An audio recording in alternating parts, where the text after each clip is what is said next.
and went inside and checked to see if he was shot. He went home and didn't tell his wife he was coming home on a furlough, and he caught her in bed with another guy. And the other guy shot him. You know what I mean? So they dug inside to find out, and they moved the bullet. So the bullet moved, and they cut the guy's leg off. I mean, when they went in there jugging around trying to figure out, make sure he got shot, Stagger Lee was his name. Oh, yeah. Stagger Lee. Stagger Lee. How ironic. Stagger Lee. And he got shot. And what really turned my stomach about that, they cut his leg off about a month or 2 months later. And we told him, I worked in the law library, and we told him that we'll file for him, man, to go to court, file. They told us, don't take parole. He took parole, which means he had signed the papers that he wouldn't sue. If he didn't take parole, we still could have sued. They gave him some crutches. He walked to the bus, and when he got to the bus, they said, give us the crutches. That's government property. Damn. He did that. Man, I never saw people so cold in my life. This guy had one leg. And they said, give us the crutches. And he hopped on in the back of the bus, man, with no crutches.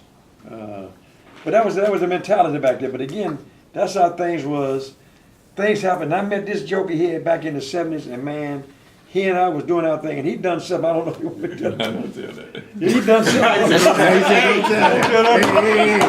Hey, we can't tell everything. I ain't gonna tell that one. I'm gonna take that to the grave. You can tell it. No, I ain't gonna tell it. Go ahead, Roach, tell it. I'll keep that. Tyrone gave you the pass. I give you a pass. I'll keep it pass. I give you a pass on them. When they cut out the furloughs, could nobody go out into prison?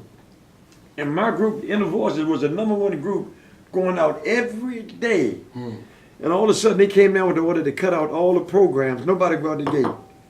We looked out the window. There was one guy going out at the gate on furlough. It was Tyrone. Everybody say, oh, what the hell? What? The warden and the man, everybody cut the furlough program out. Yeah. Tyrone kept going out. He's strolling out. So I wouldn't say nothing. Whenever I said it, man, don't keep your mouth shut. Yeah. Don't say nothing. But how in the hell is he getting out of here? Yeah. Come to find out, Tyrone had forged the furlough papers. Oh my Lord. Put the warden's name on the papers, and he got out of the prison.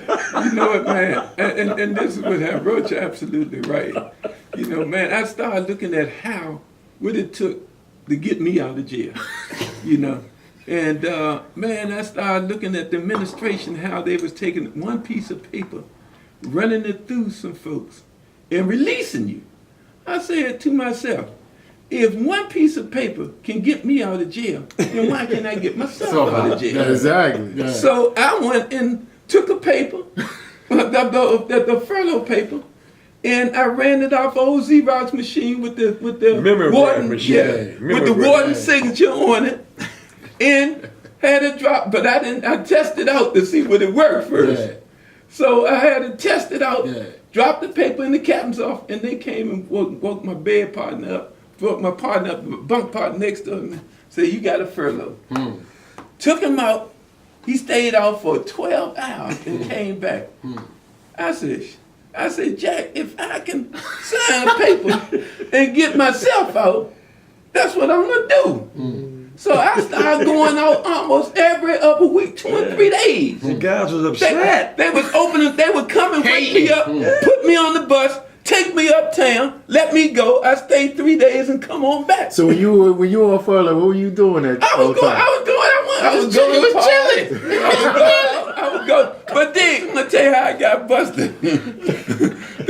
they had the Cadillac dealership under surveillance. And during that time when guys were robbing the bank, they go buy a Cadillac. And I happened to be up at the Lindsay Cadillac dealer with my brother. And the FBI said, that's Tyrone Parker.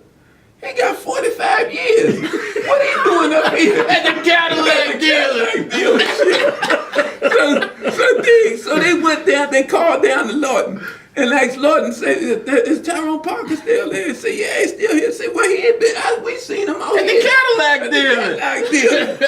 So they wind up calling to see what was happening. So just so happened that the barbershop guy, Mr. Lucas, who have been hearing the inmates talk about me going out because at the barbershop you can look at the front gate, the gun tower, and you can see me going out through the gun tower. Only one. Lucas happened to be in the superintendent's office. And Lucas said, hey, they've been talking about how Tyrone been going out of here. You know, go down to the captain's office to see, you know, how he been getting out. They called me up. Oh, he snitched on you? Yeah, but he was in charge of the barbershop. Oh, okay. So they went down to the captain's office and they pulled out a stack of furloughs. And all them drugs was yours. All of it was mine. But I was coming back. Right. You know? And I think to a large degree the science in that, I think, is that we really weren't criminals from the word go. Because anytime the numbers like Roach was letting go out and they was coming back and Boone was letting go, and I was coming straight back with 45 years. That tells you in heart we ain't really criminals. Because a real criminal ain't coming back. Not at all. See, so that you gotta take a larger look Right. at the bigger picture to see what you really got. And then as you begin then to look at massive incarceration, how the U.S. Attorney's Office and the judges and all of that has been a conspiracy on putting black men in jail that have not did these things and then holding us at the rate that it is. That tells you we really ain't criminals. Let me add this to what he just said. I know we're getting ready to run out of here, but we were blessed that the men who ran the prison system, Ken Hardy was the first black director of the D.C. Department of Corrections. John O. Boone, he came from Atlanta. He worked in Martin Luther King School down in Atlanta. We had black men who understood the racism and the discrimination in the criminal justice system. And they did what they could do from their perspective. And they came out, and these men risked their jobs, their pensions, their professions. And when they talked, they said, man, just give me word that you're coming back. We know the deck stack. And we came back, man. And they knew they did what they had to do from the civil rights or the human rights perspective, using their authority as wardens, deputy wardens, to let us out of prison. And we realized that. And this guy, Mr. Boone, for 15 years I've been trying to find him. And would nobody tell me where he lived, they thought I was going to hurt him. But every few years or so, I would try to contact him. So 3 years ago, I found him in Atlanta, Georgia. And I took my wife and my son. And we flew down to Atlanta to meet the warden. And we sat at this table with his family. And I said, I'm down here for one reason, sir, to tell you thank you for believing in me and all these other guys who can't make it. Some of them wanted to come down here. But I wanted you to know, sir. He was a white man? He's a black man. Black man. John Boone, a black man. He was a friend of Martin Luther King. His brother was a reverend in Atlanta. His brother was named Joe Boone. And they got a highway in Atlanta named Joe Boone Boulevard. For lack of better words, I call him, he was Martin Luther King's hitman. He didn't kill people. He didn't hurt nobody. But he was a preacher. And whenever King needed a group of people to throw a picket or a demonstration to shut something down, Joe Boone would do it. Was the guy. So we went down to my wife and my son, and I told him, I want y'all to meet the greatest man I've ever met in my life. This man believed in me, and I had a life sentence, and gambled his reputation, whatever, let me out. So we went down there, and we spent a couple of days with him and his family. He died 6 months later. We told the mayor in Washington, who wasn't the mayor during that time, who this guy was. They gave me a proclamation to fly back down to Atlanta and represent Washington, D.C. That's right, Roach. At the warden's funeral. That's you know right, what I mean? Roach. And I represented the inmates in the city of Washington, That's D.C. right, at the mayor's funeral. And his nickname was Jesus Christ. And when I got finished speaking, I was crying. I don't know what I said. But when they all jumped up, it scared me to death. I ran out of the church. I thought they were going to beat my butt. I broke out of the church. Because I ain't never had nobody stand up and give you a standing ovation at a funeral. And I cried like a baby. Because I never loved, I never told my mother that I loved her before she died. But here's the warden. And I told the warden, I love you, man. Real dope. See, one of the things I want to, this is my closing remarks, a question that I have. I hear you talk a lot about your wife. How long have your wife been married?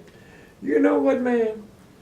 I proposed to her mother in 1971 on furlough. Like he's talking about. I came out of prison working at the TV station. Yeah. She was there with her sisters. I'm doing the James Brown, Jerry Lewis telethon. Yeah. I told her mother I want to marry her one day. That was in 1971. I wasn't even born yet. And we got married. And we got married in 2008. Took me 44 years to keep my word. 44 years. 44 years. And she waited. So let me ask you. So That's what does it- amazing. That's You an know, incredible and that- story. one thing. And one we thing- had, on them school, Go ahead. and we had a Barack Obama wedding. Ooh, that was nice. I was dead broke. Yeah. Didn't have a job, but nobody hired me. Yeah, And I told my buddies I want to get married. yeah. Somebody let us use his house down in Rock Creek Park. Somebody bought all the champagne. Another friend provided the limousines. Another friend did the videography. Somebody did the videotape. Then I called a friend down in Winston-Salem. Said I'm getting married. And by the way, what the hell is a honeymoon? So he invited us down to Winston-Salem, put us up in the honeymoon suite. So we had a Barack Obama wedding, which means people paid for it. And I didn't know we had that kind of friends, man. That everything we needed was given free. Her dress was given free. We got the rings. She had 2 dresses, gowns, etc. The guy gave us a big screen TV when we came back, $4,000 or $5,000. Everything we needed was donated free, man. So what's what the- does it? So what Go does ahead. it? So what does it take to? And like I said, this is my last question. What does it take to be able to have that longevity type of relationship? Was it 35 years? Well, you know what, man? I'm a red dirt dude. I say that not out of braggadocious. I trust people when my inner